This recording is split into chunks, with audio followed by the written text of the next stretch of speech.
আল্লাহ নবী বিশ্ব নবী রাহমাতুল লিল আলামিন ডাক দিয়া বলেন, আয়েশা গো, তোমার আব্বা আবু বকর সিদ্দিক, তার ইজ্জত সম্মান কত বেশি জানোনি?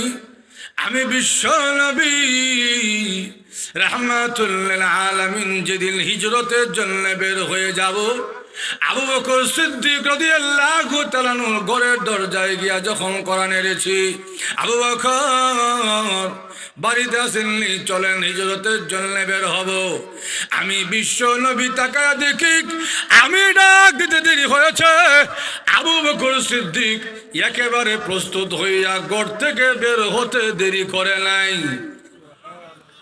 আমি ডাক দিয়া বললাম, আবু বকর, আপনি কেমনে বুঝলেন আমি বিশ্ব নবী এখন হিজরতের জন্য বের হব?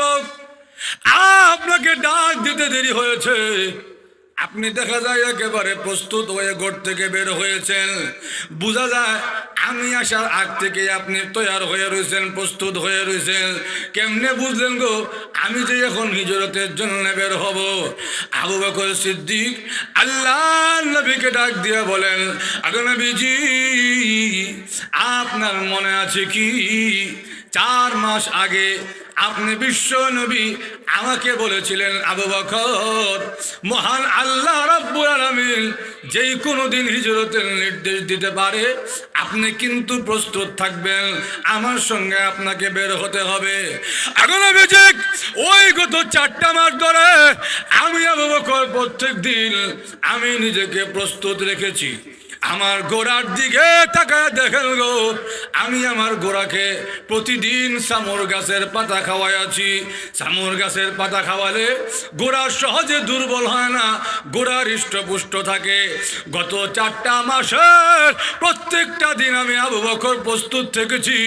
না জানি আপনি কোন দিন আমার দরজার সামনে হাজির হয়ে যান, আর আমি আবু বকর যদি প্রস্তুত না থাকি গো, কিয়ামতের কঠিন ময়দানে আমি আবু বকর আশিকে রাসূল হইয়া দাঁড়াইতে পারবো না। আল্লাহ নবীর সঙ্গে বের হয়ে গেছেন, প্রতিমধ্যে যত বিপদ আল্লাহ নবীর সামনে এসেছি, প্রত্যেকটা বিপদে আল্লাহ নবীর সঙ্গে হযরত আবু বকর সিদ্দিক রাদিয়াল্লাহু তাআলা আল্লাহ নবীকে ছেড়ে যায় নাই, নিজেকে বাড়া দিয়েছে। আমার উপরে বিপদ আসলে আসুক, আমার নবীর গায়ে যেন কোনো আঘাত না লাগে। মদিনায় যখন প্রবেশ করেছেন, মদিনার সাহাবীরা ডাক দিয়া বলেন, আমরা দূর থেকে তাকায় দেখলাম আল্লাহ নবী আমাদের সীমানায় প্রবেশ করতেছেন, পিছনে পিছনে নবীজির পিছনে আরেকজন লোক বসা। দূর থেকে চিনতে পারি নাই লোকটাকে তাকায় দেখি, নবী যেই দিকে যায় লোকটাও ওই দিকে যায়, আর খালি ভীত সন্তুষ্ট চেহারা ডানে বামে তাকায় দেখে, না জানি কোনো শত্রু আল্লাহ নবীকে আঘাত করে, তার চেহারার মধ্যে ভয়ের ছাপ দেখা যায়। আল্লাহ নবী যেই দিকে যায় ওই লোকটাও ওই দিকে যায়। কাছে যখন এসেছে আমরা তাকায় দেখি ওই লোকটা আর কেউ না, ওই লোকটার নাম হলো আবু বকর সিদ্দিক। আমার লক্ষ্য করে দেখুন, আল্লাহ নবী বিশ্ব নবী রাহমাতুল লিল আলামিন আম্মা জানা আয়েশা সিদ্দিকা রাদিয়াল্লাহু তাআলাকে ডাক দিয়া বলেন, আয়েশা গো, ওই যে তোমার আব্বা হিজরতের রজনীতে আমি বিশ্ব নবীর সঙ্গ দিয়েছে, আমি নবীর সঙ্গে ছিল। হিজরতের রজনীতে যত বিপদ আপদ এসেছে প্রত্যেকটা বিপদে আমাকে একা ছেড়ে যায় নাই, আমার সঙ্গে সঙ্গে ছিল। আল্লাহ রাব্বুল আলামিনের কাছে তোমার আব্বার হিজরতের একটা রজনী এত পছন্দনীয় হয়েছে, ওমরের সারা জীবনের নেক আমল যদি এক পাল্লায় রাখা হয়, আর আবু বকরের হিজরতের একটা রাত যদি আরেক পাল্লায় রাখা হয়, ওমরের সারা জীবনের নেক আমলের চাইতে আবু বকরের হিজরতের একটা রজনীর ওজন কোটি কোটি গুণ বেশি হবে।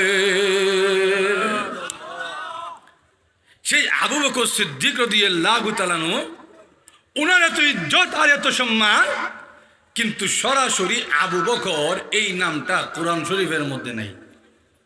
এতে কি আবু বকর সিদ্দিক রাদিয়াল্লাহু তাআলার সম্মান কমছে?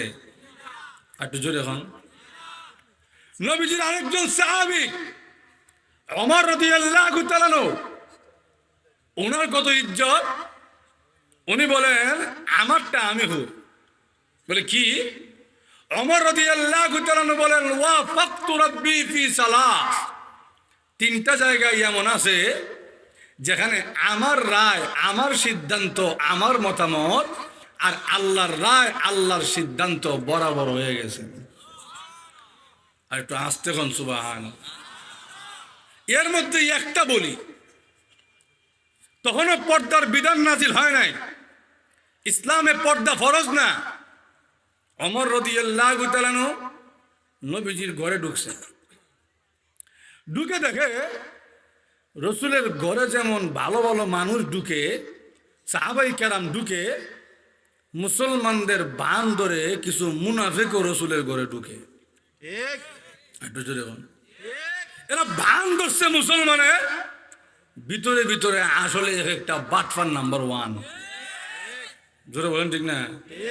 যেমন আমরা যখন মসজিদে নামাজ পড়তে যাই, তখন আমরা লোকে অনেকই নামাজ পড়তে ঢুকে, বেটার দেখা যায় মাথায় টুকিও আছে, গায়ে কুর্তা পাঞ্জাবিও আছে, কিন্তু মুসল্লির বান ধরলেও ভিতরে ভিতরে আসলে জুতাসুর। আরো জোরে বলেন। ওমর রাদিয়াল্লাহু তাআলা আনহু উনি বলেন আমি যখন গিয়া দেখলাম এই অবস্থা, আমি আল্লাহর নবীকে গিয়া বললাম, ওগো নবীজি, আপনার ঘরে যেমন ভালো ভালো সাহাবী ঢুকে, আপনার ঘরে কিন্তু কিছু মুনাফিক নামের বেঈমানও ঢুকে।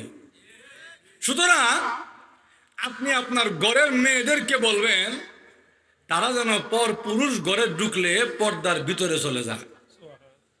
তখনও পর্দার বিধান নাজিল হয়। আরো জোরে বলেন। নবীজিও শুনলেন ওমর যে কথাটা বলছে, কথাটা মন্দ না। এমনি আল্লাহ রাব্বুল আলামিন কোরআনের আয়াত নাজিল করে বলেন, ওগো নবীজি, কুল লি আজওয়াজিকা ওয়া বানাতিকা ওয়া নিসাইল মুমিনিন ইউদনিনা আলাইহিন্না মিন জালাবিবিহিন্না। ওগো নবীজি, আজকের থেকে আপনি আপনার বিবিদেরকে বলে দিবেন, আপনার কন্যাদেরকে বলে দিবেন, তামাম দুনিয়ার মহিলাদেরকে, মুসলমান মহিলাদেরকে বলে দিবেন, তারা যেন পর পুরুষ দেখলে নিজেদের উপর পর্দা টেনে দেয়। ওমর রাদিয়াল্লাহু তাআলা আনহুর একটা সিদ্ধান্ত, মহান আল্লাহ রাব্বুল আলামিন কোরআনের আয়াত নাজিল করে কিয়ামত পর্যন্ত ওই সিদ্ধান্তকে ফরজ বিধান বানায় দিয়েছেন। কিন্তু সেই ওমর রাদিয়াল্লাহু তাআলা আনহুর নামটা ওমর, এই নামটা কোরআন শরীফের মধ্যে নাই। এতে কি ওমর রাদিয়াল্লাহু তাআলা আনহুর দাম কমছে?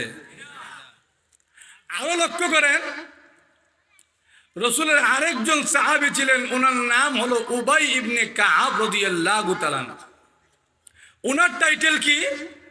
আল্লাহর রসুল নিজে বলেন, কানা আকরাহুম লিকিতাবিল্লাহ। আমার উবাই ইবনে কাব হলো সাহাবীদের মধ্যে সবচাইতে বড় কারি। কেমন কারি একটু বলবো, অসুবিধা হচ্ছে না তো? একদিন নবীজি গিয়া বলেন, উবাই, আমি তোমার কাছে সূরাতুল বাইয়িনা, যেই সূরাটা আপনাদের কাছে লাম ইয়াকুনিল্লাযিনা কাফারু নামে পরিচিত, এই সূরাটা একটু তেলাওয়াত করে শোনাই, আমার তেলাওয়াতটা একটু শোনো।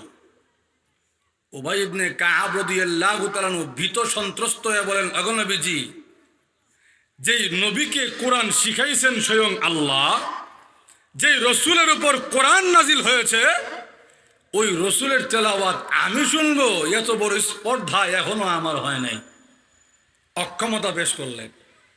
নবীজি আরেকবার বললেন, আমার তেলাওয়াতটা একটু শোনো।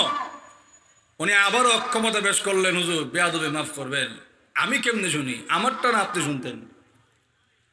নবীজি একবার, দুইবার, তিনবার বললেন।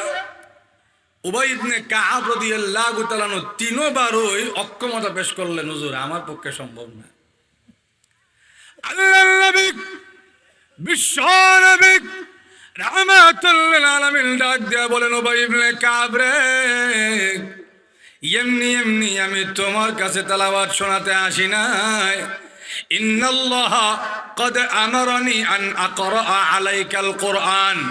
আল্লাহ রাব্বুল আলামিন আমাকে আদেশ করেছেন, ওগো নবীজি, উবাই ইবনে কাবের কাছে কোরআন তেলাওয়াত করে শোনান। মহান আল্লাহ আদেশ করেছেন বলে আমি বিশ্ব নবী তোমার কাছে তেলাওয়াত শোনাতে এসেছি। হযরত উবাই ইবনে কাব রাদিয়াল্লাহু তাআলা আল্লাহ নবীকে ডাক দেয়া বলেন, আগো নবীজি, মহান আল্লাহ যে আমার কথা বলেছেন আপনি কেমনে বুঝলেন গো? আল্লাহ কি আমার নামটা উচ্চারণ করছে? হাল সাম্মানি, মহান আল্লাহ কি আমার নাম উচ্চারণ করেছে? আল্লাহ নবী ডাক দিয়া বলেন, ভাই রে, মহান আল্লাহ তোমার নাম উচ্চারণ করে বলেছেন। আগো নবীজি যান উবাই ইবনে কাবের কাছে কোরআন তেলাওয়াত করে শোনান। উবাই ইবনে কাব আনন্দে আত্মহারা হয়ে গেলেন। মহান আল্লাহ যে আমার মতন গোলামের নাম উচ্চারণ করেছে, আমি উবাইয়ের জিন্দেগি সার্থক হয়ে গেছে। আল্লাহ নাম উচ্চারণ করছে, কিন্তু উনার নামটা উবাই, এই নামটা কোরআন শরীফের মধ্যে নাই। এতে কি উবাই ইবনে কাবের দাম কমছে? আর একটু জোরে বলেন। লক্ষ্য করে দেখে যে বিষয়টা আমি আপনাদেরকে বুঝাইতে চাইলাম, কোরআন শরীফে কারোর নাম থাকলে তার ইজ্জত বেড়ে গেছে, আর কোরআন শরীফে কারোর নাম না থাকলে তার ইজ্জত সম্মান একেবারে মাটিতে পড়ে গেছে। আসলে বিষয়টা এরকম। আরো জোরে বলেন। মক্কার কাফেররা বুঝছে উল্টা। এরকম আল্লাহ যখন মাকড়সার নাম নিছে, এত মহান সত্তা এত তুচ্ছ একটা প্রাণীর নাম নিল, এতে বোঝা যায় এই কিতাব আল্লাহর কিতাব না। কিন্তু এবার আমি আপনাদেরকে প্রশ্ন করি, আল্লাহ যে মাকড়সার নাম কোরআন শরীফে আনছেন, এটার পিছনে অবশ্যই কোনো না কোনো কারণ আছে না নাই? কি কারণ? এটা হলো আমাদের বুঝার বিষয়। কেন আনছেন এই মাতব্বরি করার অধিকার আমাকে আপনাকে দেওয়া হয় নাই। আল্লাহ কেন আনছেন এটা আমার জানার বিষয় না। কোন কারণে আল্লাহ আনছেন, কি বুঝাইতে চায়, এটা আমার আপনার বুঝার বিষয়। একটু জোরে বলুন। এবার আসেন, মাকড়সার নামে সূরা নামকরণ করার কারণটা কি? মুফাসসিরিনে কেরাম বলেন এর কারণটা হলো এই সূরার মধ্যে আল্লাহ মাকড়সার ঘরের কথা আনছেন। আমি আপনাদেরকে প্রশ্ন করি, মাকড়সার ঘর কি সবল না দুর্বল? খালি দুর্বল যে এমন না, যত প্রাণী ঘর বানায় সবচাইতে দুর্বল ঘর হলো মাকড়সার ঘর। কিন্তু লক্ষ্য করে দেখবে প্রত্যেকটা প্রাণীকে আল্লাহ ঘর বানানোর মতন যোগ্যতা দিয়েছেন কি দিয়েছেন না? আল্লাহ খালি সৃষ্টি করছেন আর দুনিয়াতে পাঠাই দিয়েছেন এমন না। আল্লাহ কোরআনে বলেন, খলাকাহু ফাহাদা, আমি আল্লাহ যেমন সৃষ্টি করছি দুনিয়ায় কেমনে চলবে এই হেদায়েত দিয়ে দিছি। এজন্য দেখেন না অসুবিধা হচ্ছে আপনাদের? এজন্য দেখেন না একটা গাভীর বাচ্চা যখন দুনিয়াতে আসে, মার কোন জায়গায় তার খাদ্য আছে এটা তার দৈনিক 3 বেলা ধরায় দিতে হয় না, সে নিজেই খুঁজে খুঁজে বের করতে পারে। একটা মুরগির বাচ্চা ডিম থেকে ফোটার পরে তার খানা খাদ্য কোথায় আছে এটা তার ধরায় ধরায় খাওয়াইতে হয় না, সে নিজেই টুকরে টুকরে তার খানা বের করে নিতে পারে। একটু জোরে বল। আবার দুনিয়ায় চলার মতন সরঞ্জামও দিছে। বলে কেমনে? হাঁস আর মুরগির পায়ের দিকে লক্ষ্য করছেন? আল্লাহ দেখছেন না আপনারা? হাঁস আর মুরগি এই দুইটা পায়ের ডিজাইনের মধ্যে বেশ কম আছে না নাই? আমরা তো খালি খাই, চিন্তা করি না। একবার ভাবলাম না যে আল্লাহ এই পার্থক্যটা কেন দিলেন? মুরগির পা দেখবেন এক আঙ্গুলের সঙ্গে আরেক আঙ্গুলের কোনো কানেকশন নাই, মাঝখানে গ্যাপ আছে। আর হাঁসের পায়ের আঙ্গুলের দিকে লক্ষ্য করলে দেখবেন একটার সঙ্গে আরেকটার কানেকশন আছে, পর্দা দিয়া জোড়া লাগাই আছে। এর কারণটা কি? এর কারণটা হলো আল্লাহ দুনিয়ায় চলার জন্য সরঞ্জাম দিছে। বলে কেন? হাঁস সে তো পানিতে চলে যাবে, আর পানিতে চলতে গেলে তো বইটা দরকার, হে বইটা হয়তো হয়। এই জন্য মহান আল্লাহ তার পাটার ওই কুদরতি বইটা বানাই দিছে। আবার দেখবেন বাবুই পাখিও বাড়ি বানায়, তার বাড়ি দেখবেন এমন ইঞ্জিনিয়ারিং করছে আমরাই অনেক সময় ফেল হয়ে যাই। বলে কি ইঞ্জিনিয়ারিং? আমরা যখন আমাদের বাড়ি দালান উড়াই, আমরা উঠাই নিচ থেকে উপরে, আর বাবুই পাখি তার বাড়ির ফাউন্ডেশন দেয় উপর থেকে নিচে। বলেন ঠিক না? যত ঝড় তুফান আসুক না কেন, বাবুই পাখির বাড়ির ফাউন্ডেশন ভাঙতে পারে না। আবার দেখবে তাল গাছের একটা পাতা আরেকটা পাতার ভিতরে ঢুকাইয়া কি সুন্দর বাড়ি বানাইলো।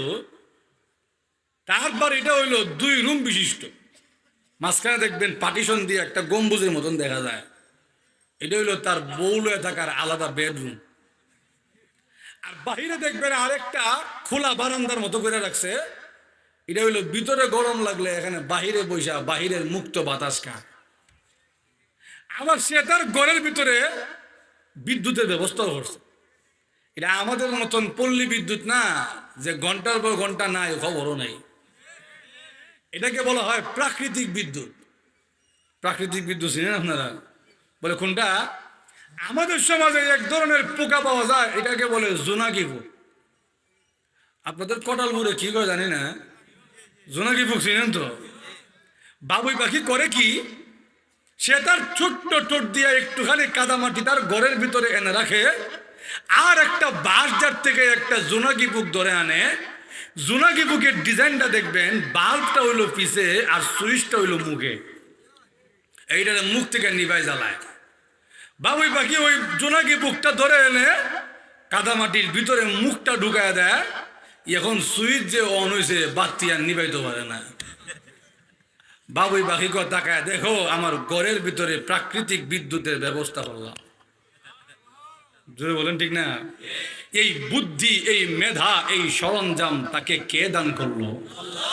আরো জোরে বলেন। ঠিক তেমনি ভাবে আল্লাহ মাকড়সাকেও ঘর বানানোর যোগ্যতা দিয়েছেন। মাকড়সাকে কেমন যোগ্যতা দিয়েছেন? মাকড়সা যখন ঘর বানানো আরম্ভ করে 50 হাত 60 হাত সুতা বেরিয়েই থাকে।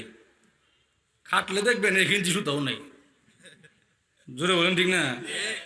এবার আল্লাহ বলেন, ওই তাকায় দেখো মাকড়সার ঘর, দুর্বল ঘর। বাতাস আসলে মাকড়সার ঘর ভেঙ্গে খান খান হয়ে যায়। ঝাড়ু দিয়া বাড়ি দিলে মাকড়সার ঘরের অস্তিত্ব থাকে না। আল্লাহ মক্কার কাফেরদেরকে চোখে আঙ্গুল দিয়া দেখায় দিয়েছেন, ও মক্কার কাফেররা, মাকড়সার ঘরের দিকে তাকায় দেখো। মাকড়সার ঘর যেমন দুর্বল, তোমার ক্ষমতা, তোমার দাপট, তোমার অহংকার, তোমার ধন সম্পদ আমি আল্লাহর কাছে মাকড়সার ঘরের চাইতেও বেশি দুর্বল। জোরে বলেন ঠিক না? মক্কার কাফেরদেরকে আল্লাহ 2টা নিয়ামত বেশি দিয়েছিলেন। কয়টা? আল্লাহ নিজে কোরআনে বলেন, আকানা জামালি ওয়া বালিন।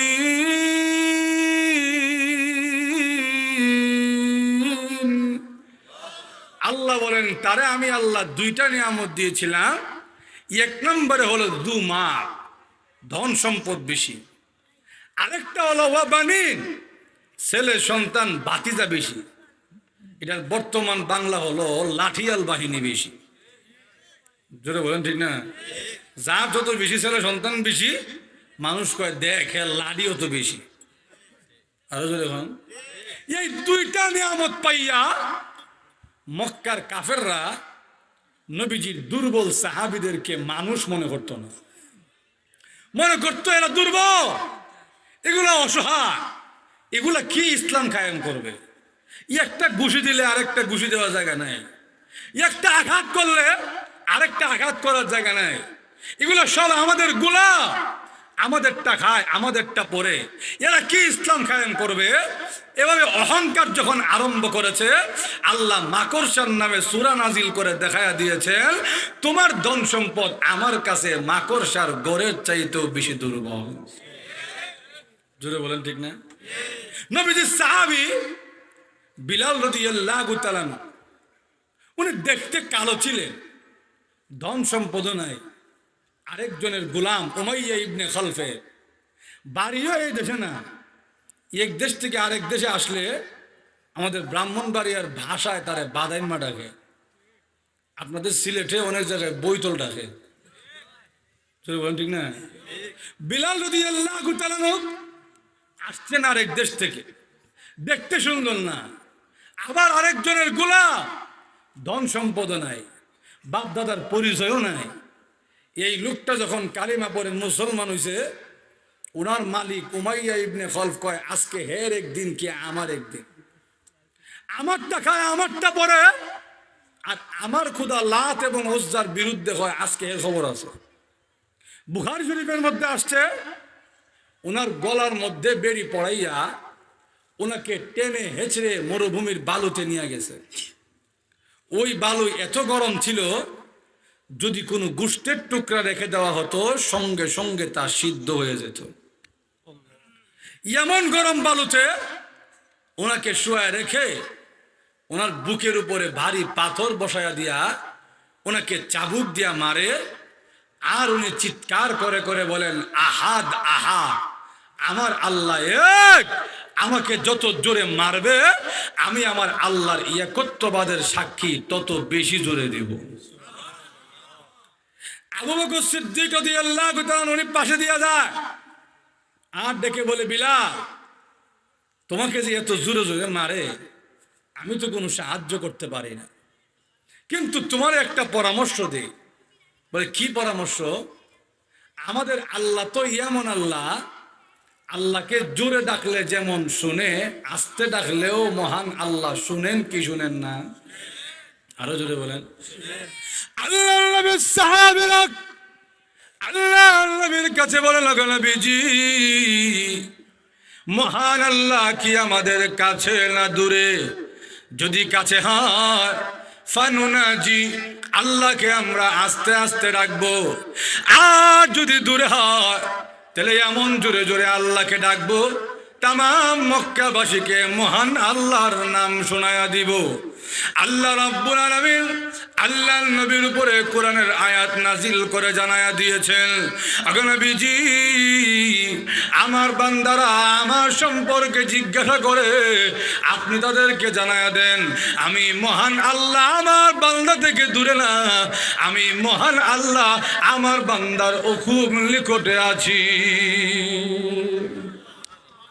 আবু বকর সিদ্দিক রাদিয়াল্লাহু তাআলা হযরত বিলাল রাদিয়াল্লাহু তাআলা কে বলেন, রে বিলাল, মহান আল্লাহ তো আমাদের কাছে আছে, তুমি আল্লাহকে যে এত জোরে জোরে ডাকো, ওই বেঈমান কাফেররা তো আল্লাহর নাম বরদাস্ত করতে পারে না। তুমি যত বেশি জোরে ডাকবে তোমাকে তত বেশি জোরে জোরে মারতে থাকবে। আল্লাহকে আস্তে আস্তে ডাকো, তোমার উপর নির্যাতন কম আসবে। বিলাল রাদিয়াল্লাহু তাআলা আবু বকর সিদ্দিক রাদিয়াল্লাহু তাআলাকে ডাক দিয়া বলেন, আবু বকর, আমিও মনে মনে নিয়ত করেছিলাম আল্লাহকে আর জোরে জোরে ডাকবো না। ওই বেঈমান কাফেররা আমার বুকের উপরে ভারী পাথর বসায়া দিয়েছে, আমি জোরে জোরে নিঃশ্বাস নিতে পারি না। আমার মনে হয় না জানি কোনদিন আমার জানটা বের হয়ে যাবে, আমি পৃথিবী থেকে বিদায় হয়ে যাব। আমি বিলাল মনে মনে নিয়ত করেছিলাম আল্লাহকে আর জোরে জোরে ডাকবো না। কিন্তু আবু বকর জানেননি, ওই বেঈমান কাফেররা যখন আমাকে মারে আর ডেকে ডেকে বলে, বিলাল রে, তোমার উপরে এই শাস্তি চলতে থাকবে হাত্তা তাকফুরা বিমুহাম্মদ সাল্লাল্লাহু আলাইহি ওয়াসাল্লাম, যতক্ষণ না পর্যন্ত তুমি তোমার নবী মুহাম্মদকে অস্বীকার করবে তোমার উপরে এই শাস্তি চলতে থাকবে। যতক্ষণ না পর্যন্ত তুমি তোমার খোদা আল্লাহর ইবাদত ছেড়ে আমাদের খোদা লাত এবং উজ্জার ইবাদত না করবে, তোমার উপরে এই শাস্তি চলতে থাকবে। ওই বেঈমান কাফেররা যখন আমাকে বেঈমান হতে বলে, আর আমি বিলাল যখন আমার আল্লাহকে আল্লাহু আহাদ বলে ডাক দেই, ওই সময় এত মজা এত মধুর লাগে, আমি বিলাল আর কাফেরদের নির্যাতনের কষ্ট টার পাই না।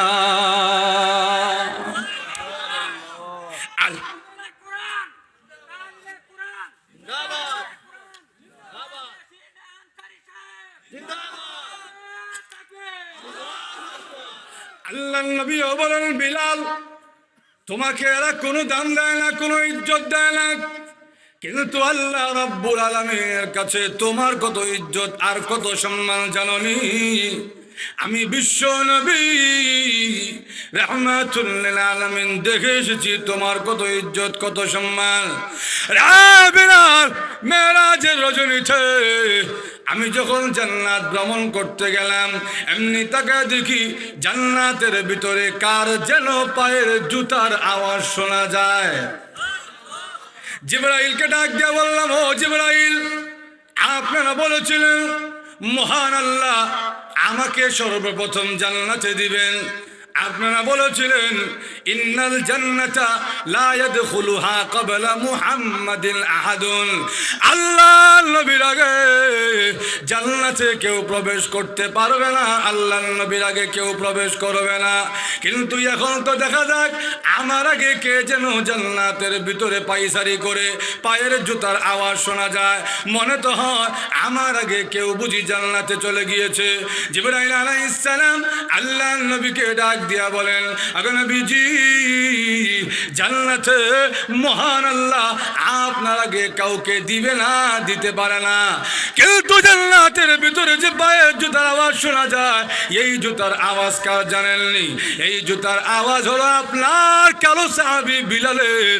বিলালের এত ইজ্জত আর এত সম্মান, বিলাল হাটে আরবের অলিগলিতে বিলালের পায়ের জুতার আওয়াজ শোনা যায় জান্নাতে।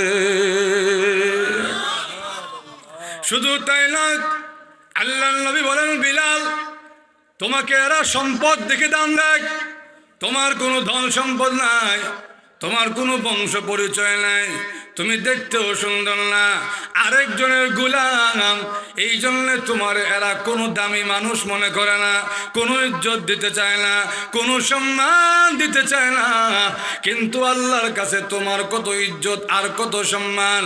কিয়ামতের দিন আল্লাহ রাব্বুল আলামিন তোমাকে নাম ধরে ধরে ডাকবে, কালো বিলাল কই? কালো বিলালকে ডাকা হবে, আর ডেকে ডেকে বলা হবে, বিলাল রে, দুনিয়ার জীবনে তুমি ছিলে আমার নবীর মুয়াজ্জিন।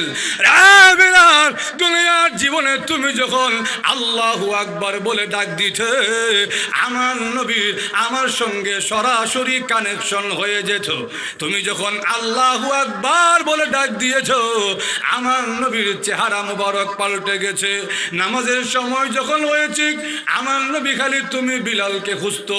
হাদিসের মধ্যে আছে, নামাজের সময় যখন হয়, আল্লাহর নবী ফাআমারা বিলালান ফাআযানা, খালি বিলালকে খুঁজে, রে বিলাল আযান দে, বিলালকে খালি খুঁজে আযান দেওয়ার জন্য। দুনিয়ার জীবনে তুমি যখন আল্লাহু আকবার বলতে, আমার নবীজির চেহারা মুবারক পাল্টে যেত। আম্মা জান আয়েশা সিদ্দিকা রাদিয়াল্লাহু তাআলা বলেন, পৃথিবীর মানুষেরা রে, আমি একদিন আল্লাহর নবীর সঙ্গে হুজরা শরীফের মধ্যে বসে বসে কথা বলি, এমনি তাকায় দেখি মসজিদে নববীর বারান্দা থেকে বিলাল রাদিয়াল্লাহু তাআলা আল্লাহু আকবার আযানের ধ্বনি শোনা যায়। আমি এমনি তাকায় দেখি আল্লাহর নবী বিশ্ব নবী রাহমাতুল লিল আলামিনের চেহারা মুবারক পাল্টে গেছে। আমি ভয় পেয়ে গেলাম, আল্লাহর নবীর চেহারা মুবারক কেন পাল্টে গেল? আমি ডাক দিয়া বললাম, আগে নবীজি, আপনার চেহারা মুবারক কেন পাল্টে গেছে? এমনি আল্লাহর নবী আমাকে ডাক দিয়া বলেন, মান আনতি, তুমি কে? তোমারে তো চিনলাম না। সুবহানাল্লাহ বলতেন না? আমি অবাক হয়ে গেলাম। একটু আগে আমার সঙ্গে কথা বলে, আবার এখন আমাকে জিগা আমি কে? আমারে নাকি চিনে না? আমি ডাক দিয়া বললাম, আমারে চিনে না, আনা আয়েশা, আমি না আপনার আদরের স্ত্রী আয়েশা। আল্লাহ নবী ডাক দিয়া বলে, আয়েশাকে? মান আয়েশা? আয়েশাকে আমি তো চিনি না। আম্মা জান আয়েশা বলেন, আয়েশাকে চিনেন না? আবু বকরের কন্যা আয়েশা। আল্লাহর নবী বলেন, মান আবু বকরিন? আবু বকরকে? আবু বকরকে চিনি না। আবু বকরকে চিনেন না? আবু কুহাফার ছেলে আবু বকর। আল্লাহর নবী বলেন, আবু কুহাফাকে চিনলাম না। আম্মা জান আয়েশা বলেন, নবীজিকে যেই আমি জিজ্ঞাসা করি, আল্লাহর নবী খালি বলেন আমি চিনি না কে। আল্লাহর নবী মসজিদে চলে গেছেন নামাজ পড়ার জন্যে। আল্লাহর নবী যখন নামাজ পড়ে চলে এসেছেন, এবার আমি নবীজির কাছে গিয়া বসলাম। এখন নবীজি, একটু আগে আপনি দেখা যায় আমারে চিনেন না, আমার আব্বাকে চিনেন না, আমার দাদারেও চিনেন না, এমন অবস্থা কেন হয়েছে? আমি তো ভয় পেয়ে গিয়েছিলাম, না জানি আপনার উপরে কোনো দুষ্ট জিনে আসর করেছে, এমন অবস্থা কেন হলো? আল্লাহ নবী ডাক দেব না সাগো, আমার বিলাল যখন আল্লাহু আকবার বলে ডাক দিয়েছে, লিমা আল্লাহি ওয়াক্তুন, তখন আল্লাহর সঙ্গে আমার এমন সম্পর্ক হয়েছে, আল্লাহর সঙ্গে আমার এমন নিসবত হয়ে গেছে, সরাসরি জিবরাইল যদি ওই সময় আসতো, আমি নবী জিবরাইল কেউ চিনতাম না। আল্লাহ রাব্বুল আলামিন বিলাল রাদিয়াল্লাহু তাআলাকে ডেকে বলবেন, বিলাল রে, দুনিয়ার জীবনে তুমি ছিলে আমার নবীর মুয়াজ্জিন, আজকে কিয়ামতের কঠিন ময়দানে তুমি হয়ে গেলে আমি মহান আল্লাহর মুয়াজ্জিন। আজান দিয়া শোনাও। হযরত বিলাল রাদিয়াল্লাহু তাআলা আজান দেওয়া আরম্ভ করবেন আল্লাহর নির্দেশে।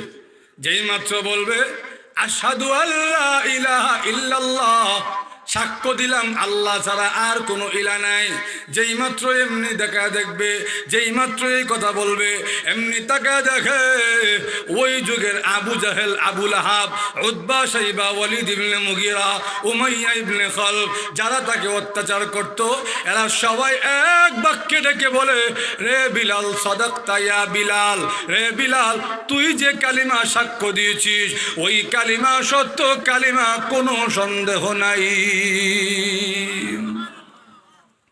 ভাই আমার জন্য বলতেছিলাম, আল্লাহ রাব্বুল আলামিনের কাছে দামি হতে গেলে, আল্লাহর কাছে সম্মানিত হতে গেলে সম্পদ লাগে না, ধন সম্পদ লাগে না, চেহারা সুরত লাগে না, ক্ষমতার চেহার লাগে না। আল্লাহর কাছে যদি দামি হইতে হয়, ইমানটা মজবুত থাকলে ওই বান্দার ইজ্জত সবার চাইতে বেশি বেড়ে যায়। আরো জোরে বলেন।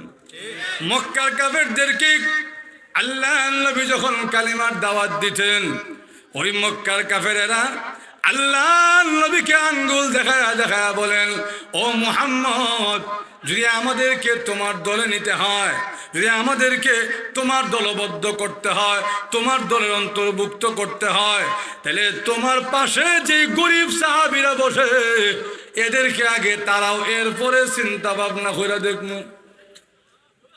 নাউজুবিল্লাহ হইতেন। তোমার পাশে যে লোকগুলা বসে রয়েছে এগুলোর আগে তারাও, এরপর চিন্তা ভাবনা করে দেখমু আমরা মুসলমান হমুখী হইতাম না। চিন্তা ভাবনা করে দেখবো। ঘুমাই গেছেন আপনারা? আল্লাহ রাব্বুল আলামিন ওই সময় সরাসরি কোরআনের আয়াত নাজিল করে জানায়া দিয়েছেন, আগে নবীজি, ওয়ালা তাতরুদিল্লাযীনা ইয়াদউনা রাব্বাহুম বিলগাদাতি ওয়াল আশি ইউরিদুনা ওয়াজহা। আপনার আশেপাশে আপনার যে দুর্বল সাহাবীরা আছে গো, এরা দুর্বল হইতে পারে, শরীরে শক্তি না থাকতে পারে গো, এদের ধন সম্পদ না থাকতে পারে, চেহারা সুন্দর না হইতে পারে, কিন্তু অন্তরে তো ইমানটা আছে। ইমানের এত দাম আর এত সম্মান, আপনার ওই সাহাবীদের ইজ্জত মক্কার কোটি কোটি কাফেরের চাইতেও ওই দুর্বল সাহাবীদের ইজ্জত সম্মান কোটি কোটি গুণ বেশি। আল্লাহ রাব্বুল আলামিনের কাছে একজন পাক্কা ইমানদার যে হয়, একজন পাক্কা ইমানদারের ইজ্জত সম্মান আল্লাহর কাছে বেশি। আল্লাহর নবী বলেন, একজন ইমানদারের ইজ্জত কত বেশি, লা তাকুমুস সাআ হাত্তা লা ইউকালা ফিল আরদি আল্লাহু আল্লাহ।